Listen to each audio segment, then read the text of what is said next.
just so beautiful. The architecture, the way the buildings are organized, and the way people interact together in those buildings as if they were a family in many ways. I miss that. The food. Oh my gosh, I can go on about the food, but the fruit is so good. I've never had fresh fruit taste as good as it did in Romania. The stands on the streets and the different drinks they would have there, and the homemade ice cream I had in Romania. Oh, you haven't eaten ice cream or gelato until you had it in Western Romania. That was bomb, and to this day I haven't been able to find anywhere that comes nearly as close. Those are the three main things I miss. I miss that so much. Their love for family really stuck out. They love their families like none other that I know of. They bend over backwards and are always there for their family. It was really inspiring, because in many ways I want to have a family like Romanians have families. They're very tight-knit, especially, I guess the newer generation is very close with their grandparents. And I can sympathize with that a lot, because my parents divorced when I was young, and I grew up being raised by like my grandparents. And so that was really cool to me. I'm seeing that, because it's not normal here in the US, but it's more normal in Romania. And so that was really cool. The things I love about Romanian culture and about the people as a whole, they love family. They have this, it's not necessarily a tradition of family, it's more of a mindset of family. They're always thinking about ways that they can bless their family and help them, ways that they can spend time with their family and be together. That was really cool to me, and something I want to adopt into my family as my family mindset as I get married and have kids. I want them to have that same Romanian mindset. After being in an area for 3, 4, 5, 6 months, and then leaving, it was just really heartfelt that even though I saw people twice a week for English classes, or for other festivities or different things like that, they loved me so much. And it just surprised me that in 3, 5, 6 months' time that they could come to bond with me so much that they would miss me. And just the things that they would do is, I remember one class, before I even got into the class, all the class I had assembled into the room, and this small group of friends, they were probably middle-aged women from Cluj. They got the class together and got a couple bucks, and they ordered a pizza. And I didn't even know this was happening.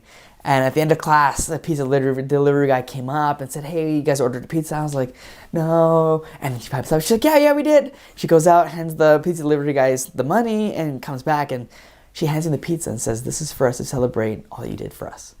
And to this day, I still remember that. It was something so small. I mean, pizza isn't very expensive, but the fact that they thought, oh my gosh, Julian's leaving. We need to do something to celebrate what he's done for us. And we all ate and just told stories as we ate pizza, and I'll never forget that.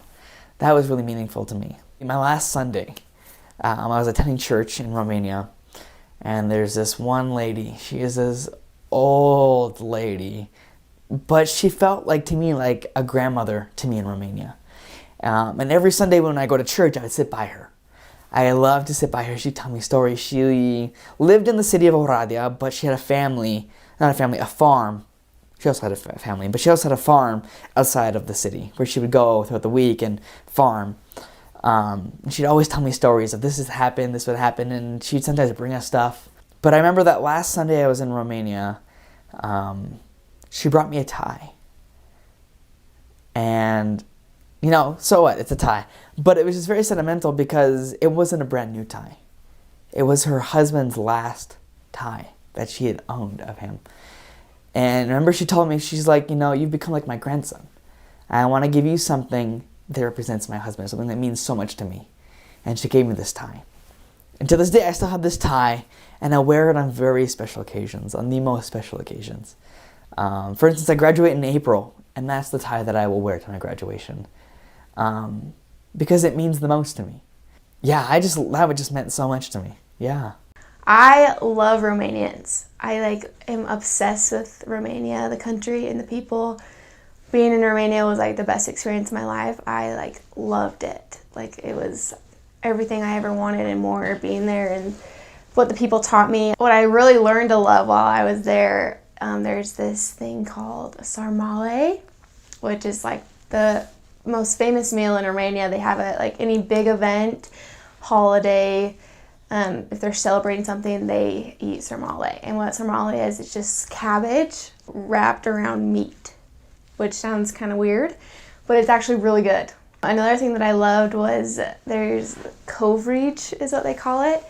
And they're like everywhere on the streets. If you're in the city or wherever you are, they have like these little stands. And Romania has really, really good bread, which is kind of crazy because I've never really been like a crazy bread person, but then when I went to Romania, I was like all about the bread because it's so fresh. Everything in Romania is like really, really, really fresh. Like the fruit is so much better there. Everything's just better in Romania. I actually learned like the most from a family that I was teaching. They were a gypsy family, and I would like what I learned about like real Christ-like love is what I learned from them.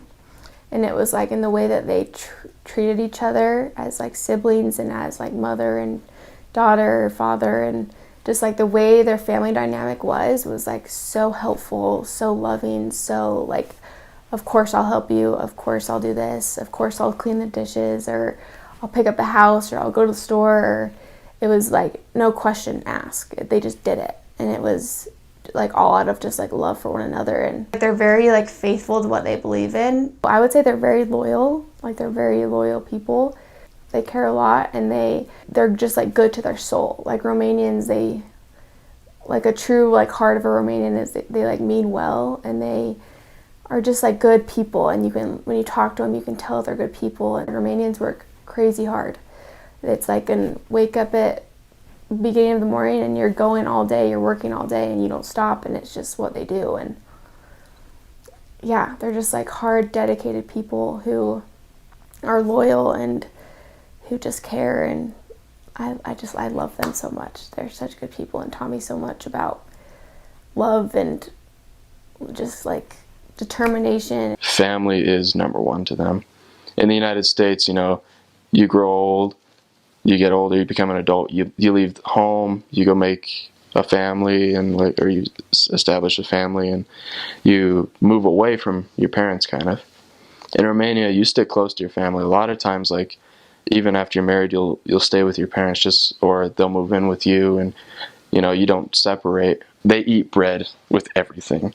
So if you have a bowl of soup, you eat a loaf of bread with it. If you have sarmale, you eat a bowl of bread with it. If you have a salad, you eat a thing of bread with it, you know. If you eat a loaf of bread, you gotta have a side of bread with it. But it's good because the bread there is fantastic. You pay like 50 American cents at the most for like the most extravagant loaf of bread you'll ever have in your life. There's these things called cofetărie, where like they have all these really fancy looking like cake bits and all kinds of desserts, all these, they look fantastic, just artistic, beautiful. There's like carbonated orange juices and carbonated carrot juices I've seen a couple times. But my favorite type of souk, it's called nectar. We had a peach nectar, and you know, you hear the word nectar and you think instantly like the nectar of the gods. And like I drank that and I was like, this is what that is. And it's a lot thicker, so it's like super rich. The flavor's potent. You take a drink of it and it's like taking a bite into the freshest, most ripe form of the fruit that you've ever come across, and every single glass is like that. It's just fantastic. It's got a ton of sugar in it. You'll hop on to like a metro or a subway, and you'll be talking, and everybody will be quiet and just look at you. They have things like the 40-day fast where they'd not eat meat for 40 days, basically a vegan diet for 40 days. But if you're fat, they'll call you fat. If you have something on your face, they will tell you that. Whatever it is, they'll let you know. And that's so fun about them. And they're very stubborn. But I think stubborn in a very good way, because you can see a lot of their faithfulness in what they do. And if they set their mind to something, they will keep through with it. Also, if you get to know them pretty well, they'll be very loyal to you. In the summertime in one of the cities, I was in Ploiești. The whole city shut down a major road in the city. They just shut it down. And everyone could go rollerblade, bike it, stroll it. And it was amazing. And everyone was there. Everyone went there. just to hang out on this big street that was like shaded with benches. And that was like a major road that city buses normally went down. I was like, I can't believe they can just do this. But then I'm like, why don't we do that here?